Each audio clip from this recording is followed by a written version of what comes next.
So what was Pitt's India Act of 1784?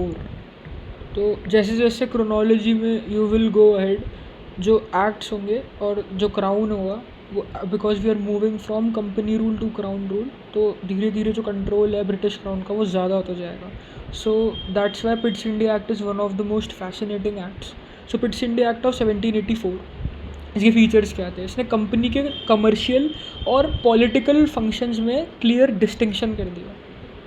इसने court of directors को commercial affairs manage करने दिया, लेकिन एक नई बॉडी क्रिएट की जिसे बोर्ड ऑफ कंट्रोल कहा गया, जो पॉलिटिकल अफेयर्स मैनेज करेगी. इसी तरह एक डबल गवर्नमेंट का सिस्टम इस्टेब्लिश हुआ. तो इसमें कीवर्ड्स जो हैं वो हो जाएंगे court of directors, board of control और डबल गवर्नमेंट. तो पिट्स इंडिया एक्ट को याद करना है तो इसमें मेजर इंपॉर्टेंट चीज़ यही है कि कमर्शियल और पॉलिटिकल फंक्शंस में क्लियर डिस्टिंक्शन कर दिया है अब. और जो कोर्ट ऑफ डायरेक्टर्स हैं वो मैनेज करेंगे कमर्शियल अफेयर्स को, और एक नई body board of control manage करेगी पॉलिटिकल अफेयर्स को. और अब एक डबल गवर्नमेंट का सिस्टम इस्टेब्लिश हो जाएगा इसकी वजह से.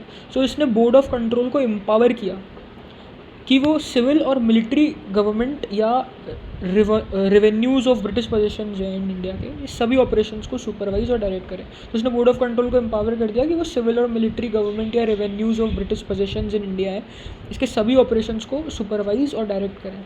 तो इस एक्ट का सिग्निफिकेंस दो चीज़ों में था.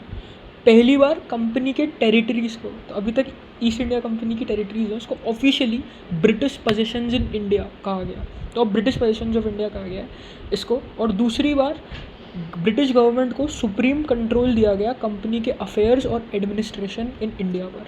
So that was Pitt's India Act of 1784.